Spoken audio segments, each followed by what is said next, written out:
And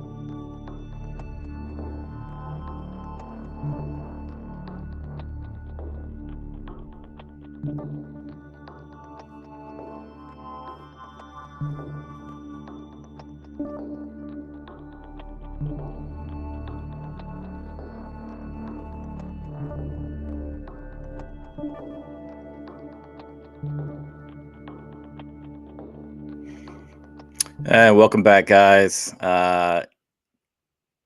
Humbling. Yeah, that's what just went down in the swamp, man. Really, really frustrating for many, many levels because it feels like the way that the defense performed early on. As far as I won't call it an effort, but just expect a little bit more early on. Obviously, we'll get into stuff with the offensive line. We'll get into stuff with Arch Manning. We'll talk about all of it. We'll talk about coaches. I think it's fair that we address all of it. Arch needs to retire. Man, we're starting the comments out with some bangers. I disagree. We got owned.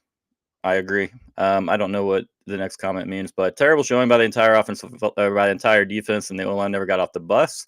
Fair. People will blame Arch, but absolutely not on him. Fair. And my guy Joshy is here. He hates that he's here. Buddy is here, my guy. I appreciate the truther, the man in here. All right, guys, let's get into it. From what I saw coming into this week, I thought, and I said many times here and also on Inside Texas, we had to get off to a hot start. We had to be the team that scored 10 points in the first quarter. I said it all week. I wanted 10 points on the first two drives, and we'll see what that crowd does. Let's see if Napier starts, passing on the ground game as he's done in the first 4 weeks. Let's see what happens then. And Florida is up 10-0 after a quarter, and I'm just sitting there, pretty upset, man, because it was avoidable. It was avoidable. Again, you have to give credit to Florida. I'm going to do that immediately. And I'm not trying to cope with Texas. I'm not going to sit there and say Florida's the best 1-3 team ever, but they outplayed Texas today. They're still very talented. Ron Roberts did a really good job with the defense. He's been doing a really good job with the defense, but today he had help from the offensive side of the game. So start with the opening drive.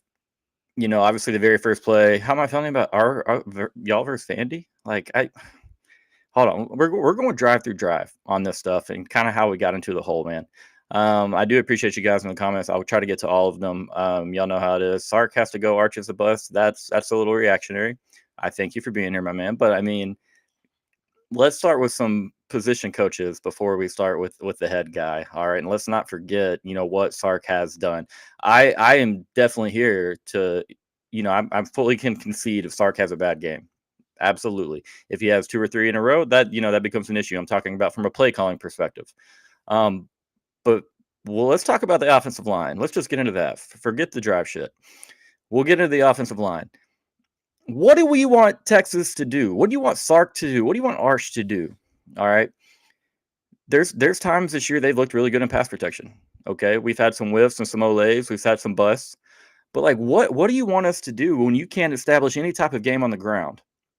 And then that Arch Manning is going to get his ass beat all game long because of the offensive line. So I think, in my opinion, that's why you don't have Steve Sarkisian running Arch Manning the way that, we talked maybe 10, 12 times a game. He's going to take hits. He's going to have to scramble around with his feet. All right. So all the Arch stuff, all the Sark stuff, I get it. Was Arch perfect? No, he wasn't. Was he slow with some progressions? Absolutely. A couple bad throws. Yeah, he missed one high. Then he got baited on the a hell of a job there by that safety. I can't remember his name. Or more. You got to give him credit for baiting Arch and then going and making a play on the football. But when you can't establish anything on the ground and those safeties can just sit back and everything just stays in front of you. I mean, Texas still got behind them multiple times. We just couldn't convert. But the Arch slander on the timeline, listen, I thought Arch Manning looked as good as he has all season long. And I am here to stand on that. I will stand on that hill. Does that mean that he's going to go out against Oklahoma and play even better? Have no idea. But today, against that defense and that environment, and especially with the inconsistency in the offensive line, the penalties where you're set behind the chains consistently, let's be real, guys. Arch played pretty dang well in that second half. Okay, in the first half, I mean, yeah, wasn't perfect. All right. And mostly it wasn't necessarily from a throwing perspective. Just some of the reads were slow, some bad mechanics at times. And again, He did miss a big throw to Evan Mosley, but again, he's getting squared up in the jaws. That's happening. I get it. Make the play anyways. But acting like it's all one-sided, like it's all on Arch Manning, like that's pretty silly, man. I think that's far, far, far from the biggest issue with this offense. I think that you've seen a gradual growth. People said, well, it's not Sam Houston State. Well, no shit, it's not Sam Houston State. He looked a lot better this week. Okay. We heard it. We knew it. We all sit there every week on every show with a caveat. It was Sam Houston State, but he did look better. Yes, we needed to see it against another defense, an SEC defense, a better defense to really believe. And I believe. Do I think he's going to go win the Heisman? No, I don't. But I'm telling you all this because if this team is going to score any points whatsoever throughout the course of or the rest of the season, it's going to have to be Arch Manning playing hero ball. What are you going to do with the offensive line this late, this much into the season? What are you going to do with the offensive line to start producing a ground game? Like, what are you going to do there? You know what I mean? All right, Houston, I see you. What are you going to do, though? Where do we go? We are so bad at left guard. We almost should play with 4 offensive linemen. I mean, yeah, Evan, he missed a couple. All right. One, he's getting squared up, ran through his face with a helmet. They easily could have called something there, by the way. I mean, they didn't. Man's league is what it is. But like, you want perfection out of a quarterback who clearly wasn't perfect coming into this, and so you don't see a gradual growth, and you don't see him getting better. I do love you, Evan. Don't get it twisted. You're my guy, but we see things differently on that. Arch is gonna have to run the football on scramble downs, and he did a pretty good job of that today. Needs to be a little bit more decisive on that, in my opinion. Couple times he was kind of a little bit too slow on making those decisions, not just with his progressions and making throws, but also when to tuck and run. And he really kept holding on until the very, very end. And so, Evan, like, yeah, I'm with you, man. But God, like, when you can't run the football, does play action work? No, like this is ABC shit. Does play action work, guys? No, it doesn't. You cannot run play action. You cannot get into 12 personnel sets and try to fool anybody. Like Texas is going to have to go. And we talked about this after, I think second or third game of the year. You're going to have to see some empty sets out of Texas. And you're going to have to motion backs in there. Maybe then you can start cheating a little bit and seeing some really but spread teams out and let Arch Manning go. And again, am I putting today the bulk of the blame on Sarkisian as a play caller? I think he did a pretty good job just scrapping the run game because we didn't have a lot of attempts for this for a reason. The coach, if my dumbass can see it, the coaches can see it. Like that's a guarantee. Caldwell made a good play. Shout out to Matty coming in there and throwing a dot when he really had to. Again, he doesn't provide the upside that Arch Manning has. He doesn't have, he's good with his feet. I think Arch has higher upside with his feet. Decent with his arm. Arch is higher upside with his arm. But I get you, man. Y'all are mad about a couple throws, and I get that because in the grand scheme of things, it's like, oh, that throw, that's 14 points. Boom, you win the football game. It's just not quite that simple. Florida's not going to call that game on offense the way that they did in the fourth quarter when they had a 2-score lead, and they're playing very, very ABC and vanilla on first and second down. Here's a fair question.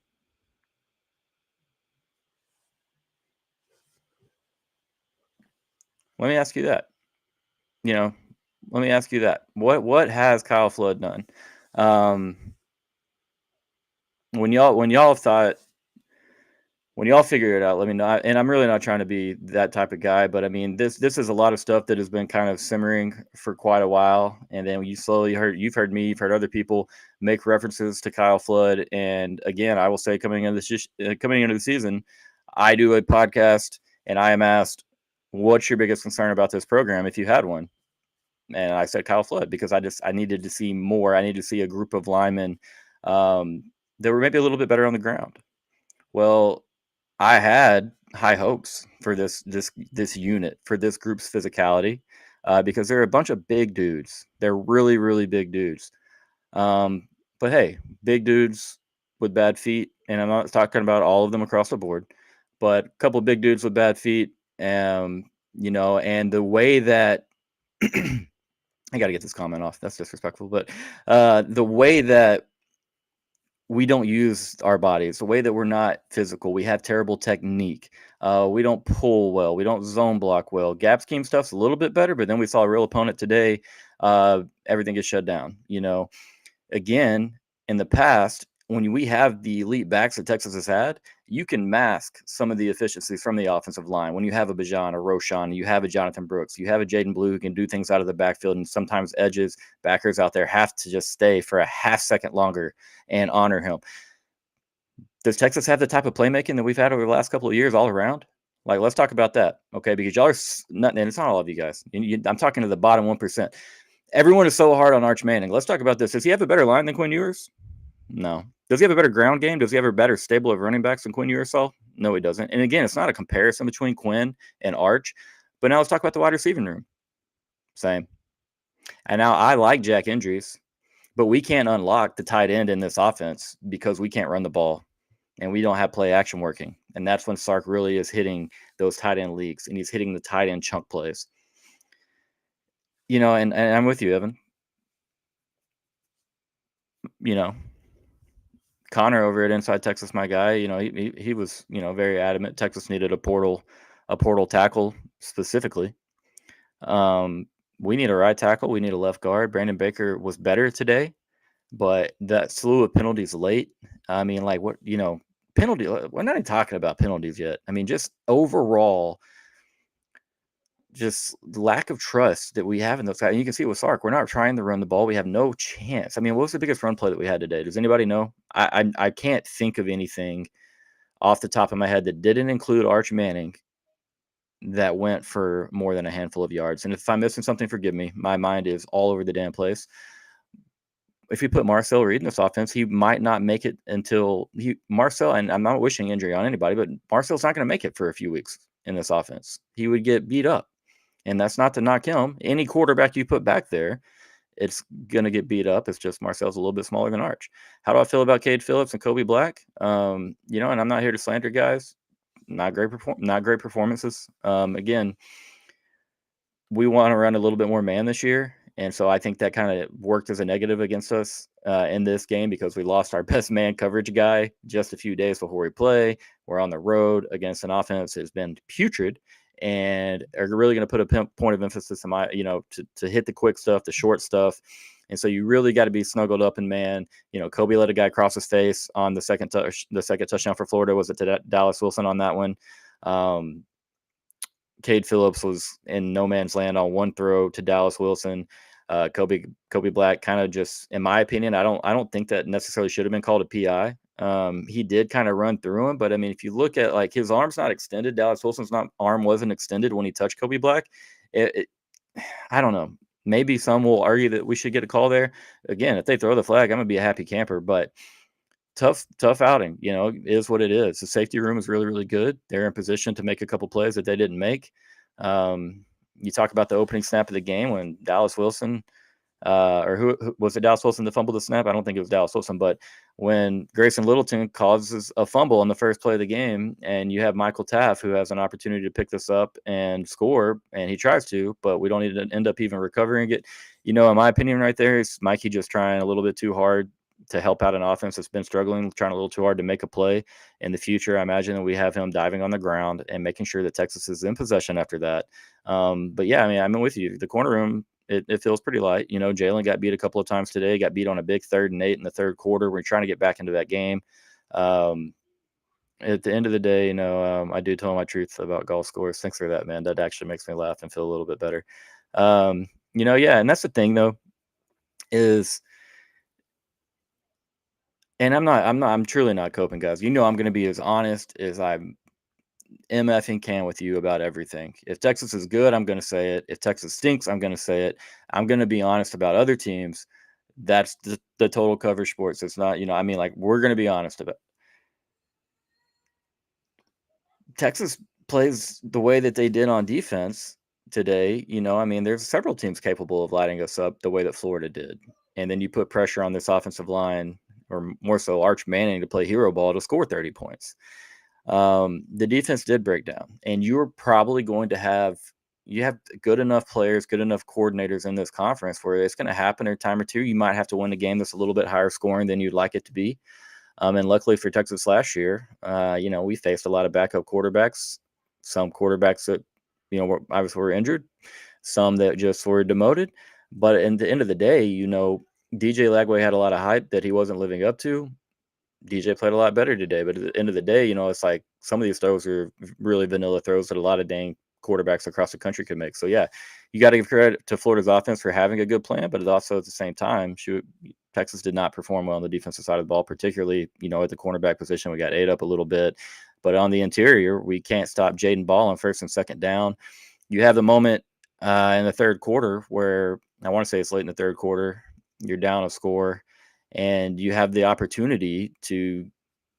I can't remember where they were on the field. Again, I'll be rewatching it. We'll be on Inside Texas tomorrow after I have a chance to go back. But it's a 2nd and 10, and in my opinion, was a very obvious rundown. We got to Lagway on first down, Colin Simmons did, and got him to dump it off in the left flat, real short of the crossing receiver. I just felt everything in my body said run on second down. They run a trap with Baugh, and he picks up like 7 yards. And then again, now they're in a great spot on 3rd and 3. So, I mean, it's just like little things throughout this whole game were incredibly disappointing. The blocked punt, little leaks that, we really haven't seen out of this Texas program over the last 2 years, if you will, on that side of the year, really last year in the first couple of games on that side of the ball. You've seen them be really, really good in 3rd and short situations. Florida obviously beat us up today.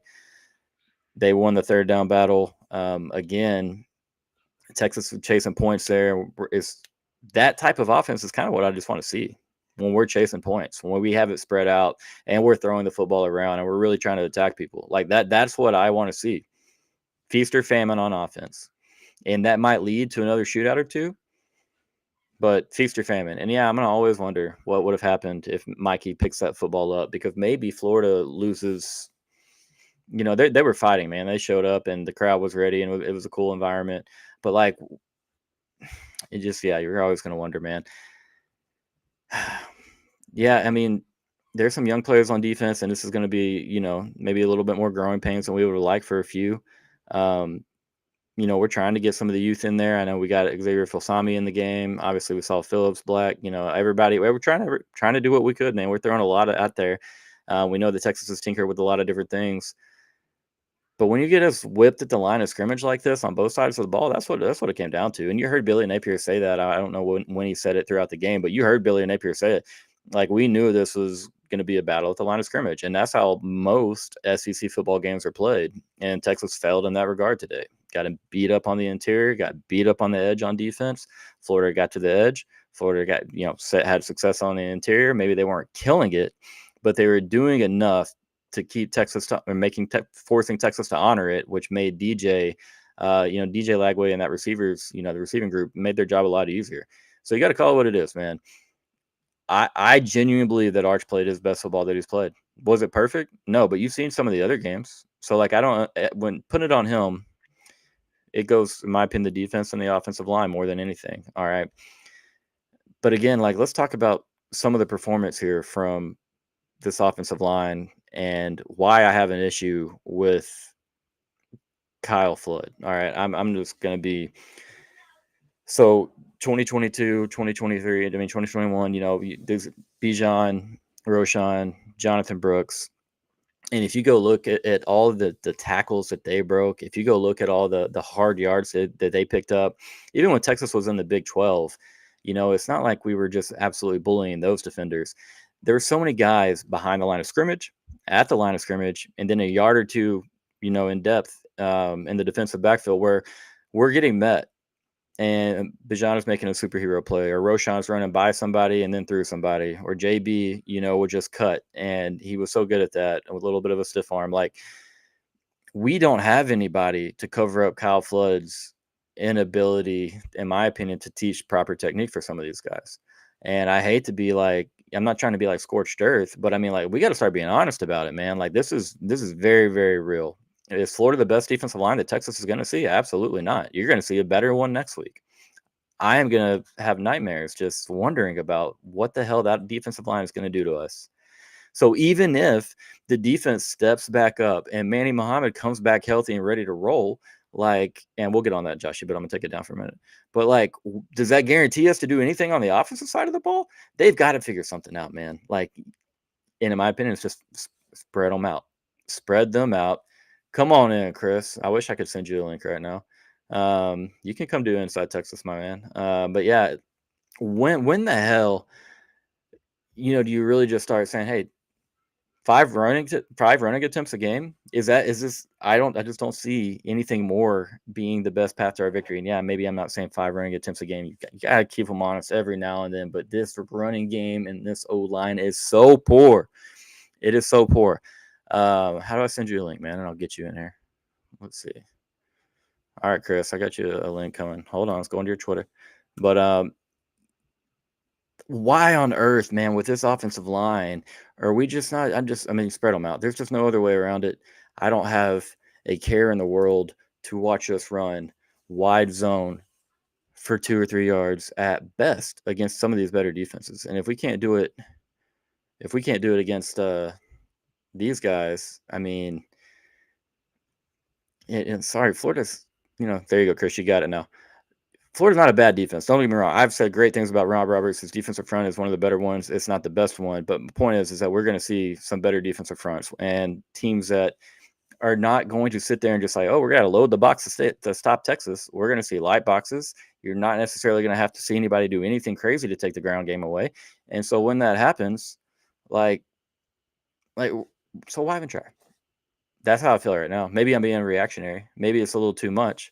Joshy, all right, I'll get you the invite, brother. Hold on.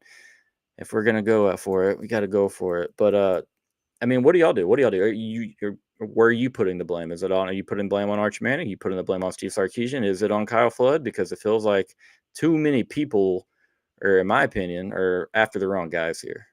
What do you want? There you go, Joshy. What do you want us to do on first and second down? You've got to fling the football around. There's just no way around it.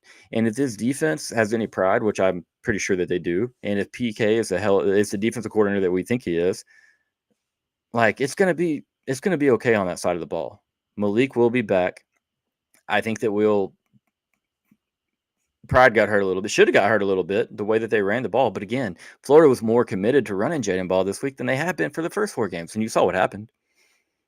They ran it well. He had holes. He had lanes. He's a really good back, man. Really good vision. Cuts well.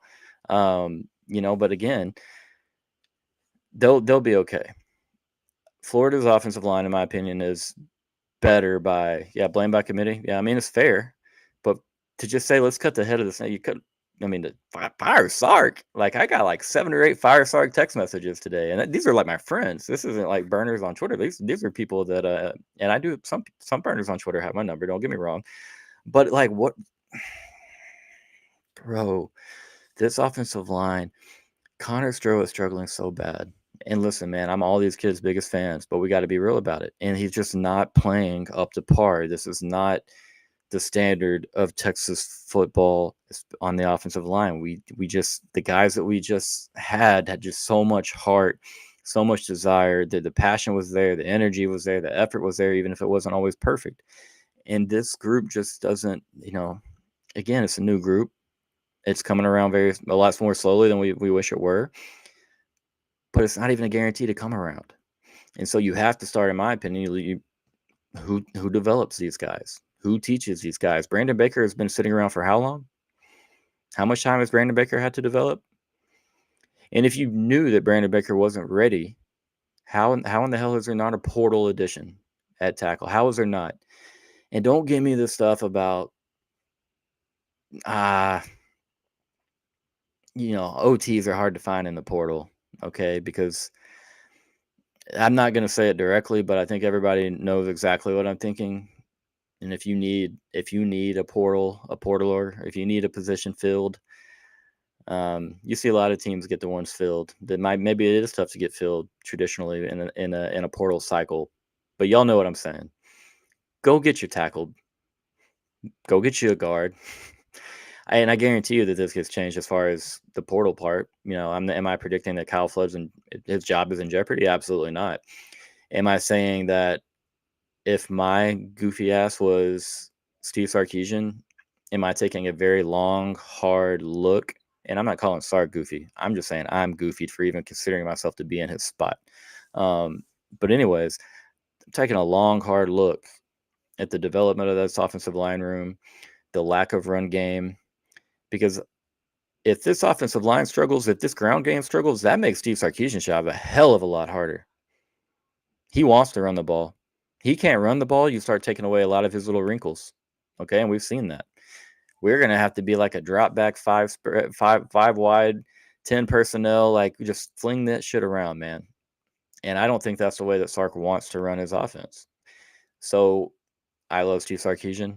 I am if I am any truther for anyone, I'm not. It's going to be Steve Sarkisian more than it is Arch Manning. Like I am well aware that Arch has imperfections, but I am taking note of the fact that I think he is gradually improving, and he did so today against a much better defense than he saw obviously with Sam Houston State. Okay, because I know we're going to hear that shit.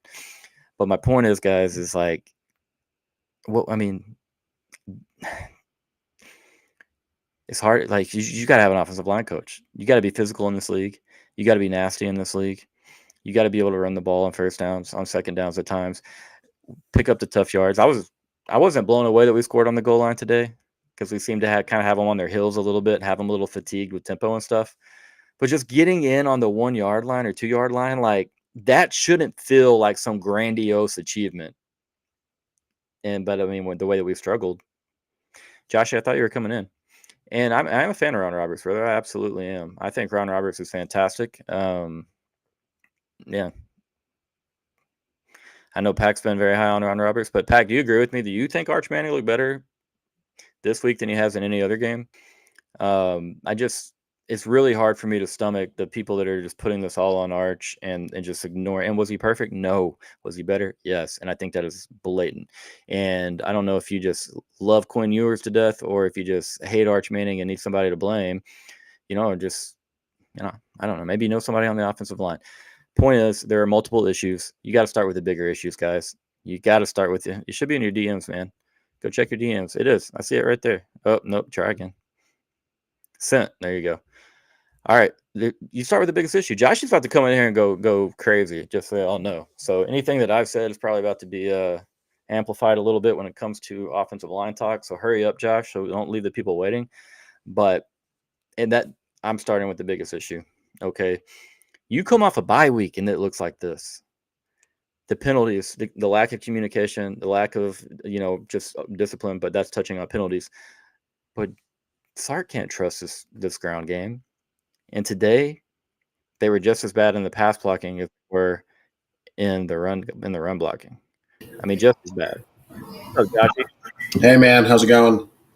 Well, that's a dumb question. Well, I know. So can we talk? Can we just do it? Can we do something really quick? Because just line by line, I'm going to go ahead and start from left tackle. Gooseby was fine. Gooseby's our best offensive lineman. I mean, he had some stupid penalties. We've already gone through the left guard thing. It's just a rotation of a bunch of Jags. At this point, we need to put Nick Brooks in there full time. Cole Hudson, I thought, was going to be a net positive on blocking. Turns out I was incorrect. And it's mostly because the double team is just not coming in. My big problem is on the right side. Well, the left side terrible, but the right side is we've had DJ Campbell now for 4 fucking years, and he has gotten he has not gotten progressively better at all. He has stayed the exact same player for 4 years as a 5-star. This is crazy. Like he doesn't know what to do. I mean, we have the double teams. He doesn't know how to do double teams correctly. We have the stunts. He still doesn't know how to do the stunts. The simulated blitzes today, which is exactly what Georgia killed us with last year. What happens? He has no clue what's going on. I mean, it's crazy. And Kyle Flood should have known, hey, we got a really physical SEC defense coming. What should we expect that's going to happen? The simulated fucking blitzes. And we didn't prepare for it. It looked like we didn't prepare for it. And then Brandon Baker, I mean, you could do a whole episode on what happens with Brandon Baker. I think he's getting better. I'm not as worried about him. It's really the interior offensive line. And like we've talked about 8 jillion different times, I'm okay with the tackles as a general proposition, even through the Flood years, right? Even last year before that, Kelvin Banks, Christian Jones were fine. Oh, my God. Kelvin Banks and Christian Jones were fine. Cam Williams was bad when he was hurt, whatever. Brandon Baker, Gooseby, it's fine. It's consistently the interior offensive line. Consistently. And That's what, are we just missing on evaluations, or is it a matter of they're not being developed? In your opinion, do you think they're not being properly coached up? Because we saw the unit last year was really good in pass protection, correct. and the year before they were pretty dang good in pass protection. Right. But being pretty bad in the run game is, in my opinion, like I was saying, I think we were just able to mask some of the issues because we had backs. Also, we're in the Big 12, and no disrespect to the Big 12, but defenses are different in the SEC. Maybe not this year necessarily, because I'm giving there's some good defenses in the Big 12 right now. But what are your thoughts? I think it's both. I think it's both. And here's what. So I think it was Joe who tweeted this out earlier. Hey, Pac. I think it was Joe who tweeted this out earlier. I was looking at what the overall ratings were for the interior offensive line, and DJ Campbell obviously was the number 11, so we can kind of subtract that out, and I think that may be a development issue. But Cole Hudson and Connor Stroh was number 600, and I don't know what Cole Hudson was. It wasn't high. Here's my thing, right? I think you can find gyms, right? Goosby's a gym. I have no problem saying that. He was a 3-star guy who's played well above his caliber, who's probably going to be, first or second round draft or first or second day draft pick. But I don't think that's the normal, right? That's how that was Charlie Strong at Louisville recruiting, where he'd pick out guys and make really good evals, and then they'd play above their talent level. We need to be getting guys who are the top of the top. But the problem is now that if we're getting 5 and high 4-star guys in the interior offensive line, I have no confidence in Kyle Flood to develop these guys, because we saw what happened with DJ Campbell. He's the same guy he's been for 4 years. This is like a contract year, and we definitely had a lot higher hopes. I will say that. Pac, I almost called you Arch, so we're talking Arch. Give us your thoughts on the game, man. Maybe what you thought were the biggest issues in your mind, and then if you have any praise that you want to give the people a little bit of hope, if there is any still out there, feel free to share that as well. Yeah, I think we kind of talked about it on Tuesday, Clint and I, and we talked a lot about it in the past 2 weeks. You have to be more creative in the run game. It can't be inside zone. It can't be OT counter 20 times. You have to add in some level of creativity. I said it on Tuesday. Their linebackers do a really good job of fitting the run when you don't mess with their eyes. You didn't see any split zone today. You didn't see any of the pony package where we're starting from 2-back sets and then we're swinging one of them out. You did nothing to manipulate the eyes of the linebackers. That's one. And if you allow them, so the thing is with these types of defenses, the way that their linebackers are taught is they're going to stack gaps. So you're going to end up with double teams not ending up on guys, where defensive linemen are eventually going to be able to get one-on-ones. And that's the antithesis of what you want when you're running inside zone. You want double teams up to linebackers. Florida's linebackers are taught to be patient, to stack gaps. So that way offensive linemen are climbing up and they can get one-on-ones with their defensive line. And that's a very good defensive line, right? So when you're not creative, when you don't take linebackers out of the box, you make it too easy for their defensive line. You make it too easy on their linebackers. That's one. That's one of the things that was really frustrating. Number two, all week we talked about how you need to get into stacks and bunches because they don't have a lot of coverage rules for it. They run 2 coverages for each. They run a quarters version of it and they run a cover 3 version of it. They don't have a lot of complexity when they're playing against stacks and bunches. And I think you counted 3 times that Texas was in bunches all game, and one of them was the Ryan Wingo touchdown, the post. Yep. So from just a game plan perspective, it felt like a lot of stuff was missing to me, especially when you watch the tape and you watch Miami destroy them with that stuff. They had a ton of 3rd down conversions running stacks and bunches.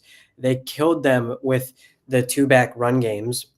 So that was one. And then the offensive line was terrible in pass pro. I thought, to me, the more egregious thing in the second half was I don't think you saw them get into a slide towards the boundary corner, because that's what it was. Especially in that last 10 minutes, you saw Florida start to run a lot of cap pressures where they were bringing someone off. They're bringing a corner, and it kept being a running back who was taking them, and they were dropping the opposite end. They were dropping them into coverage. There was no reason to slide away from the corner. So that was the other thing. So that's another thing you can get mad about Kyle Flood about, is not adjusting, not changing their protection rules, not knowing, especially when they ran. I get it the first time But the second, the third, the fourth time that they run a cat pressure, you should have a better idea of how to set your protection. Slide the corner so that way you're not having Arch having to step up to now where he's stepping up into 3 defensive linemen. Do you know what I mean? Absolutely. You're asking him to work into muddy waters. So I thought the game plan was terrible. I thought the coaches did a really poor job. And then I don't know what happened defensively in the run game. I'm going to have to go watch the tape because I don't know if it was just the D-line getting bullied, linebackers not doing a good job of playing the run. I don't really know what happened there. I thought PK was too basic coverage-wise. Felt like Napier was super comfortable, especially thrown into the cover 3 stuff. They didn't show enough. They didn't do enough. You can't do that against a team like this who has 2 weeks to prepare for you. I don't care if it's Billy Napier or if it's a Pee-wee coach. You give them a lot of time. Eventually, they'll be able to figure some things out. And he didn't show them a lot. He didn't try to fool them with complexity, which I think you have to do in the SEC. So that was disappointing. I thought Arch in the first half, kind of like it's felt all season, was rattled. Didn't look super comfortable. Wasn't seeing it super well. Was staying on first reads. Like one of the first 5 throws, probably 2 picks could have been had by Florida. So then the second half, I thought he played well, especially considering the pressure. I thought he did do a good job of getting through his reads. I thought he was accurate. I thought he managed the pocket about as well as he could have. You wish on some of those throws or on some of those sacks, you just get rid of the ball quicker. You shouldn't be in the pocket for 4 seconds, and it's a clean pocket for 4 seconds and still be getting sacked. Ball should be out by then. So that's like the one criticism I have in the second half. But outside of that, I thought he was good in the second half. I don't think he was the reason we lost. I think you've got to point a lot of fingers at Sark. I think that has to be the first thing you look at, and then you have to look. I think you just have to look at the entire coaching staff because they looked about as unprepared as I've seen a coaching staff look, and that shouldn't happen. Offensively, defensively, and even special teams. I mean, you can't concede a block punt on the road in a conference game. I'm sorry, I don't care. I mean, there's just no excuse for it, man. We pride ourselves on. We pay our special teams coach what we do. There's no. I mean, every phase of the game. I mean, we're disappointed in some regard. Sorry, Pac. Anything else you got? No, that's about it for now. Well, and Pac, you said something interesting about 2 weeks. You give anyone 2 weeks. I don't care if it's Billy Napier or a Pee-wee coach. Does that not apply to us? We had 2 fucking weeks to game plan and scheme against these guys who have had a basic-ass offense for 4 weeks, who couldn't score against LSU, USF, or Miami, and we let them come out and just absolutely, put it right down. Yeah, exactly. I mean, our defensive line looked pedestrian. I saw multiple plays where Alex January was 7 or 8 yards down the field. Like, what the fuck? What are we doing here? I mean, I'm sorry. And, let's just go ahead and say this. The guys who we thought make plays, right? We've got Colin Simmons he had 1 series where he was outstanding. Other than that, pedestrian. Anthony Hill, pretty pedestrian. Jelani McDonald, pedestrian. Michael Tapp had maybe his worst game since his sophomore year. I mean, this is crazy. It was like everyone just took, what their median was and went all the way to the worst part of what they could do and just played in that area. It was terrible. Just terrible. I mean, you got to say Jelani's just got to make that tackle on the Dallas Wilson on the long touchdown. Like, you just got to bring that guy down, give us a chance. I mean, it didn't end up mattering in the end, obviously, but like there's a difference in an 11-point game and a 15-point game. With the little time that we had, and there's a chance that the Texas could potentially got into field goal range there at the end. Like, just little things I think that he can be coached up on. But again, agreed. I think Mikey might be Mookie might just be wanting to make a play a little bit too much, and that's why I tried to scoop and score that early on. Again, you have an offense that's been struggling, so maybe he's like, hey, this is easy. The offense doesn't have to do anything. I pick this up, I scoop, I score. At the end of the day, we got to have possession there. Well, then you look at he has this missed tackle on the first touchdown run. Texas has been so good in 3rd and short, especially obviously inside of the red zone the last couple of years. And now again, Bob's a great back, give him credit for slipping the tackle. But I mean, we hold Florida to 3 there. Big difference, man. That's a win for the defense instead of them going 13 plays. And dang, man, what are you typing on? Rocket ship? Well, I didn't know it sounded that bad. Well, no, my kid is screaming right now, and I got to make him food. You're good. But all right, man. What a day! What a day! Thanks for letting me on. Yeah, man. We'll see you soon, Bubba. Yep. Colin Simmons. I'm not going to call him. I'm not going to say mediocre. I mean, yeah, you expect more. He definitely had that one good series where he looked like he played a little bit more pissed off. Maybe it's just.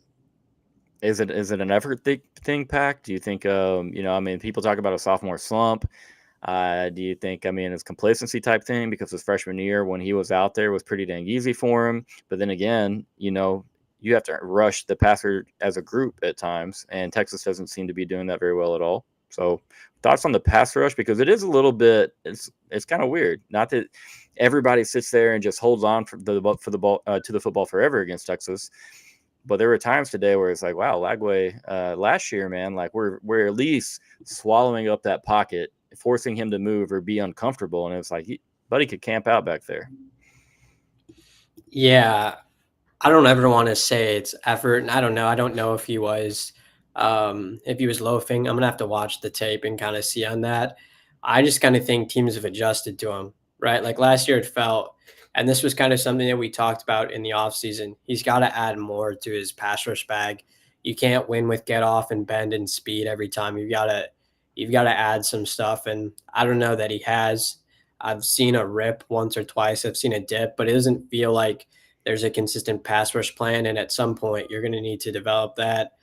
And then I think it really hurts that you don't really have someone from a 2-eye or a 3-tech who can win inside. It just doesn't feel like anyone's getting home inside and creating pressure there. Really, the only time you can think of was pretty early in the game when Lagway hit, I forget what his name is, but number 9 on like an 18-yard, on a crossing route that went for 18 yards on Jalen Gobo, where Travis Shaw ends up getting home, but it's because they're running a pop stunt where they're plugging a backer and then they're wrapping Shaw off the backer. Like it doesn't feel like guys are winning one-on-one. It feels like you have to manufacture stuff for the interior to win from a pass rush perspective, and that's a real problem. It makes it really hard because then if you're gonna bring a backer, you're probably gonna have to drop either Colin Simmons or you're gonna have to drop Trey Moore or Ethan Burke. You're gonna have to drop someone, and so you need Simmons to just play better. You might have to just start putting Trey Moore and Colin Simmons out there on third down and live with if teams are going to run on that, because I don't really know what you do otherwise, because that is a real problem. You can't give guys 4 or 5 seconds. Eventually your secondary is going to fail, who I don't think played very well, but I think some of that is just PK giving too much for them, right? Like at some point you can't just make the game about who has better players. You need to give them some advantages. And I don't know that Kwiatkowski did a whole lot of that. I think it was pretty, we're just going to cover them and we're going to hope we're going to win. And you have to give Florida credit there because Dallas Wilson's a really, really good player. Yes. Number 9 that they got from UCLA. He's a good player. He's a good route runner. You do need to give them credit for winning their matchups, but I felt like just not putting guys in positions to succeed was my immediate thought on both sides. And that's probably fairly concerning to see off a bye week where you had an opportunity to prepare for Florida for 2 weeks. You shouldn't feel like your players are being put in tough spots so often. And that felt like to me what was going on. I agree with you, man. The 3rd and 8 where Dallas Wilson had the big slant where Gilbo made like the touchdown saving tackle, he got beat on it. That right there was just like, man, like little things like, can we have something? Because I really don't fear Lagway as a scrambler. He's not really looking to scramble very often. And against this defensive line, we're almost mush rushing the guy anyways. It's not like we're actually getting a rush on him. So everybody's just hanging around the line of scrimmage.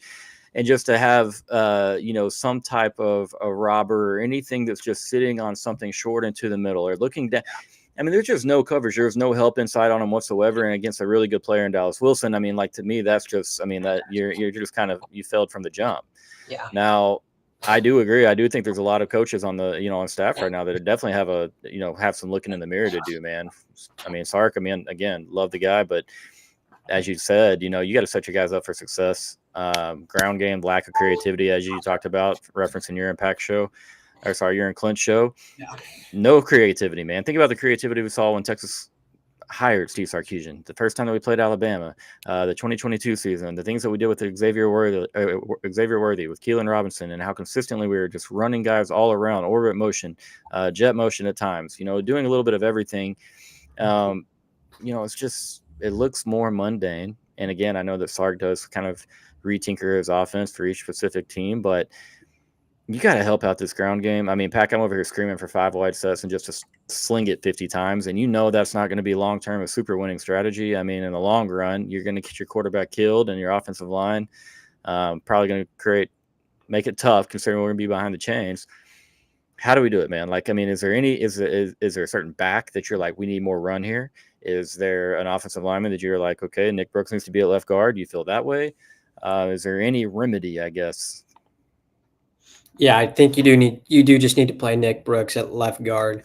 I think the Stroh and Neto experiment has been a complete nightmare. I don't think either one of them should play going forward. That's been really, really bad to watch. So I would live with Brooks there and let him take the licks, knowing that he's more talented than those guys and he'll win based off talent alone. And you just have to work on the technique coming around. So I would play Brooks at left guard. I think if you're gonna try to be super inside zone heavy, play Jarrett Gibson. I like Trey Wisner, but he's not going to run between the tackles and fall forward. That's not what he's been. It's never been what he does. Get a bigger body back in there who can drive his legs, who has a little bit more natural vision, right? Like Gibson's got some vision to him. The big problem with him is just holding on to the football. But in these types of games, you just have to hope that doesn't happen and put him out there because he'll provide more in the run game than someone like Wisner will, especially in this type of game. Backs, when he comes back, he would be super important for this type of game. Obviously, he wasn't, which is a big loss. So that's where you've got to start. I would start getting more spread, giving Arch more answers pre-snap because I mentioned on the broadcast, and I need to actually watch it to see what concepts they were running because it might not have been in the progression, or he might not have. That might have been a first read that he got off of because of some indicator that he saw. But there were times where Arch missed a read over the middle, which kind of tells you that you might need to give him more pre-snap answers because of the way Florida was playing their coverage. So I would play a little bit more spread, give Arch more answers. And if you're going to condense, you have to condense the spread. You have to be a bit more motion heavy. You have to do different things to try to mess with defenders' eyes. And I don't know that you saw a whole lot of motion today. You saw some shifts, but really it felt, again, pretty mundane from that perspective. And maybe that's just a thing that Sark doesn't trust Arch with. And if he doesn't, then that's probably another indictment on him because you've had 3 years in the program and you can't get your quarterback to understand the playbook enough to be able to run the stuff you want. That's kind of a concern. Right. And you definitely, I mean, again, so did they take for granted Arch's ability to pick up the playbook? Did they take for granted that, Arch could move with his legs, that he can extend plays? And so that's why maybe they don't go after a portal guy, save some money for NIL, for a roster. Maybe, who knows what they're doing there. But I think it's fair to start asking those type of questions, man, because like you said, 3 years in the program and still some of the main concepts that Texas wants to run, and we're not able to run cleanly or pull off, on a high success rate. Again, man, want the program to succeed just as much as anybody out there. But we always got to keep it straight with you, man. There are some people who definitely get here on YouTube or get behind a mic and it's very easy for them to talk about Texas football when everything's going well. Anybody can get up there and just say, oh, man, Texas looks great. We just beat the shit out of them by 40. Like, oh, yeah, he was great. He scored 3. Like, no, man, like you'll learn a lot more about who knows ball when you start taking a couple losses, and you got to really get into why. And so, again, I'm bringing that up because the people pointing at Arch, I just truly don't think that's the issue. I think he was one of the bright spots on offense today, which, I mean, is that sad? Perhaps, yeah. But I really think he had a better game than he's had, and I'm actually not ashamed at all to say that, he's a bright spot. So, I mean, this offensive line, this ground game, this wide receiving core, we don't have anybody that can go up and win a 50-50 ball in the air. Pack and I have talked about that a little bit. Ryan Wingo dropped the ball today that nobody on the telecast was like, oh, that's a clean drop. No, I mean, like, pretty easy play in my opinion. He had a defender about 2 yards behind him. His little half jump in the air, ball goes right through his hands. I mean, in live speed, it looks like a tough play. Yeah, I mean, I'm sure I'm saying this like I could go make the play, but got to be. I mean, in my opinion, both hands hit the football. We're catching that, and so you got to help Arch Manning out. And again, Pack. I mean, I made the mention earlier, like, and it's not a Quinn versus Arch comparison, but every single other position group was better when Quinn was in town. The offensive line, the ground game was better. The wide receiving room was better. And again, I like Jack injuries, but this offense isn't being unlocked. The tight end position portion of this offense is what Sark really wants to do. The leaks and stuff don't work, brother, when you're in 12 personnel and you can't run the damn football. Yeah, anything else, Pack, that you want to bring up? I am going to get us out of here soon. As I feel like at this point, I've just said the offensive line needs a miracle and that I had major question marks about Kyle Flood about 100 times. But what's your perspective, if anything else? Yeah, I think you've pretty much hit on it. I don't have much else to add. I feel like we've kind of talked about everything we need to. I think that you've got some things that you can really build on with Arch. I know that the national media is gonna shit on him, and you're gonna see that on Twitter a bunch. But you should know, just never give a shit what Twitter says. 90% of those dudes have no idea what they're talking about. They've never been in a coaching room. They've never seen a playbook. Their opinion doesn't matter. So you have to, a lot of times you need to either watch the tape to figure out what's going on, or some people don't know what they're watching. But he was fine in the second half. I think the tape will show that. So I think you got some things to build off there if you're looking at it from a positive perspective. But I mean, that's pretty much all you can take away. I think you don't really have a lot you can take away positively defensively. I don't know that. I mean, other than maybe Ty Anthony Smith is maybe the best pure linebacker on the team. You could take that away if you wanted. I think I could agree with you on that. Offensively, I thought Emmett Mosley, that's probably positive. I thought he looked really good. He had 2 big catches, and he could have had a third if the pass pro held up a little bit more and Arch was able to put a ball on him that would have been a touchdown. So I thought he played well, especially if you're not going to have Livingstone. I think you don't lose anything. If anything, you might gain something, because if you compare their route running, Mosley's just a better route runner. He's more crisp. He's got better hips. So that's one thing to take away. I thought the Wingo Arch connection looked pretty good today. So that's another one you can take away. So I think there's the passing offense is something that maybe you're a little bit less concerned about going forward. And now it feels like the running offense, the rush offense is really a problem, especially going to face a really good defensive line in OU. It's probably not going to be pretty there. So you have to you get a little bit more concerned going into that matchup, because you're probably not going to be able to run the ball against OU, and Venables is going to throw a lot at you. I mean, the offensive line is what it is. So agreed. I'm agreeing that you spread the ball out. You let Arch Manning go. The pass protection will break down at times. He's going to have to move around a lot. It is going to be a feast or famine offense at times, because he'll still be a little bit of a gunslinger. He'll still make mistakes, because he's going to have to carry this offense. He's going to have to carry it, guys. Sark is going to have to help him out with creativity, find a way to be better in the screen game. We haven't been necessarily super impressive there. I like to play from Christian Clark. I think it turned out to be like a 10-yard play, 11-yard play maybe at most. But the way that he scoops the ball off the ground, a way underthrown ball. I know it touched the grass, but he had control of it. But then I liked a couple of cuts that he made. And I'm not trying to be pathetic and get overexcited about a 10-yard run, but man, when we don't have backs that are super explosive and are breaking tackles, I mean, that's why I feel like it's necessary to bring it up. I can still see him being a little bit of the offense, but let's do it through the air in the screen game at times. Let's have him out there. Does that mean that every time Christian Clark's on the field, we're going to have to throw it to him? No, and I feel like sometimes we're a little bit too predictable, when we have Ryan Niblett, and it's a little too easy to key and focus on him. So maybe, I don't know, man. I think Sark is going to look in the mirror, hopefully figure a couple things out as far as being a little more creative. But again, the offensive line is what it is. I don't think you're going to see a major improvement from that group throughout the rest of the season. Nick Brooks is still going to be inexperienced. Hopefully he's a little bit better. I mean, they ran right behind him as soon as he came in the game. I had our best rush of the first half, I think.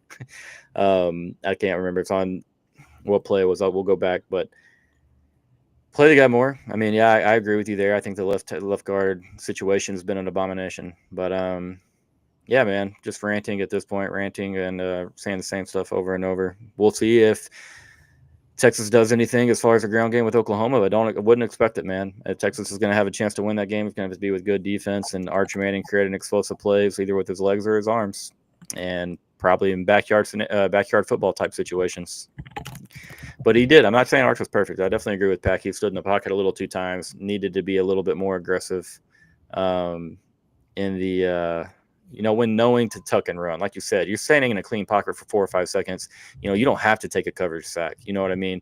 Pick your spot to flee to and run. I mean, because that's going to have to be a part of our offense. He's going to be our leading rusher. I mean, I would almost be, at the end of the season, I would be almost shocked if Arch doesn't finish as this team's leading rusher, because we just can't create space for the rest of the guys. And we're going to see some pretty good defenses. It definitely